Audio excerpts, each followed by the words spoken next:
Are there any questions? I know it kind of went a little fast, but this was an opportunity for now to you engage. Tell me some of the things that you're doing or what you would like to do, or you've tried some things and now you want to see how can I pull it together. So tell me about your integrity videos. How long did it take you to get your integrity videos? Well, how did you get to flip the class, right? Well, here's the integrity videos. You already have your PowerPoint slides, that I've used and I've upgraded or whatever.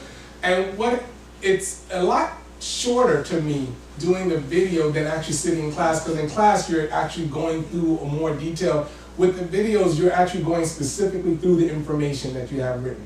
So I post the handouts in Blackboard. So I actually just take the handouts, and as I'm going through the slides on the video, I'm going through that information, age, race, gender, whatever. And so when I found out that usually what would take an hour or 2 hours in class, it's like 30 minutes or 45 minutes going through the video, which is really helpful because you can pause the video if you miss something and then go back.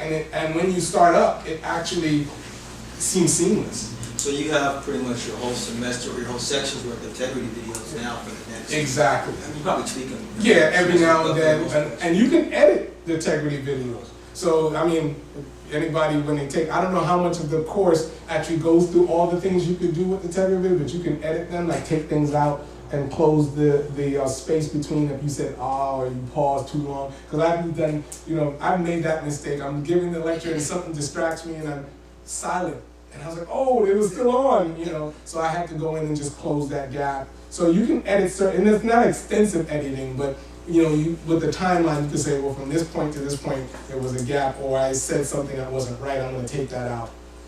Questions? Okay, well, I got 2 questions. So it doesn't take long to do the videos. I've got a related question now on the topic. I apologize. No, that's Kevin late and I missed a few things. What would you say is the ratio of the time it takes you to do the course lecture in a closed, just you and the camera setting versus you in a classroom with some interaction with students? You think approximately half the time? Yes. Okay. Do you ever pause your video and interject assessments within the video context, or do you generally do the assessments at the end? I do the assessments at the end, but that's a good idea. I may have to consider doing that. Okay. I didn't think about that. And so my last question is, regardless of how entertaining we all think we are, we're pretty bored. I've watched myself on video, and I'm a lot more bored than I thought I was. So I'm wondering, have you ever thought about injecting little snippets from other people who you can pick up on YouTube or other places that might explain the concepts maybe in different terms, or use a different case and explain analogies or something? Well, I've actually used YouTube videos of their own and put them as part of that. So I've done that separately, and you're absolutely right. I will tell you, unless you are theatrical and you've learned some acting skills, when you do your videos, they are boring. Because you're kind of going through the information and it's kind of rote. I try to change my tone a little bit, but overall I'm really focused on getting the information out, which is fine because what students tell me in feedback, they like the video because it's actually straight with the information and they can go back and pull out that information. The other thing that I do is if I find something really important, I will emphasize it in the video several times. So that way they'll know. And when I go to class, I say the things that I'm emphasizing are going to be very relevant to what you need to know. So on the video, if there is a particular sign or symptom that goes with my disease, and I will say, this sign or symptom is so-and-so, and it relates to recognizing this disease when you see it on radiograph or when you see it clinically. And so I'll emphasize it, but you're absolutely right. I play those video backs, I'm like, I can't watch this any more than 5 seconds. But the reality is, for them, it allows them to play it over and over again, and then they can pull the information. So when you get to class, and then you're discussing things, and they say, well, you said, and you will respond to it, and they say, but you didn't say that. But now I can elaborate more with that information in the classroom versus when I was lecturing. Even though the lecturing is longer and more animated, there was things that they were missing because they're busy trying to write stuff down, and they're busy trying to figure out, what did he just say? What was my accent? Was it clear? Was it not clear? All these things that goes on in the classroom that when I'm doing the video, they can play it over play it over, what is it, or play it over, and then kind of pick up on that. Any other questions?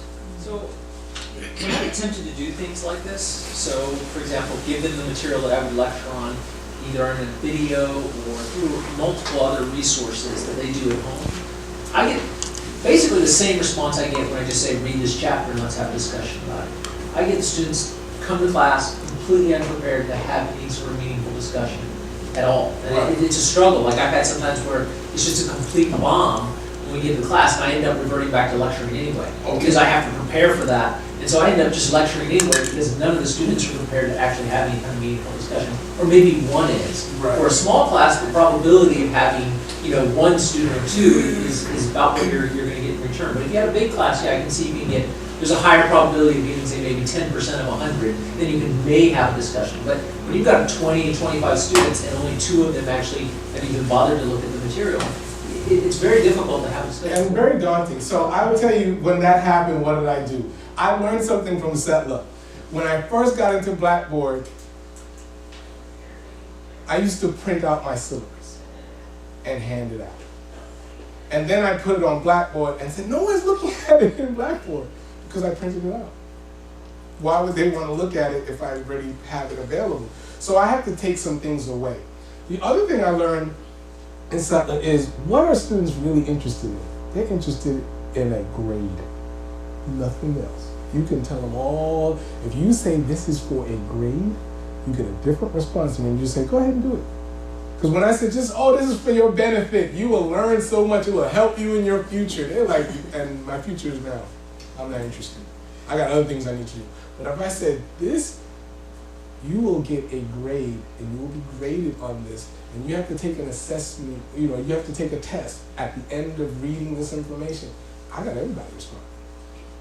And so that's what made the difference. So what I ended up doing in Blackboard, I would put the video on, and then in Blackboard, after you saw my video, you would have a test. And you had to take the test. It was only up for a period of time, and then I had everybody responding. And so when you came in class, at least I had an idea that you read something. And so that's how I improved that aspect. Because you got to give them something that they feel is important to them, and tests are important to them. Just to piggyback on your comment, because I asked Dr. Parkinson that when he was doing it in school, and I said, but what if they just don't respond? What I learned watching him was that he would just look at them. So you read the information, right? I need you to answer this question. I need you to work with me. And so they kind of, if you are quiet and you're like, well, he's going to have to lecture. He wasn't lecturing. He gave them something to do so that when we came to class, there was an interaction. And eventually the students kind of responded, understanding that, oh, this is not like all the other classes or a lot of the other ones. I do have to do something, come prepared, because that's the only way I'm going to be able to tap into this resource in the form of Dr. Parkinson. And eventually when the light bulb went on, then they realized, oh, okay, there's the assessment, of course, but for me to get something out of the class, I need to do at least a minimum reading or what have you, so that I can now engage them in this. Before you say something, I just wanted to add to this and say, I was very dramatic and I walked out of the class. Because I told them in the syllabus that when you come to class, you must be prepared to respond. And I would sit there quiet for about 5 minutes. I said, well, you got all the information, you don't need anything else. Class is over. You will be getting a test. It changes. So I've looked at some of the professionals who've done this before, so seen some of the tricks that they play to answer the question you proposed.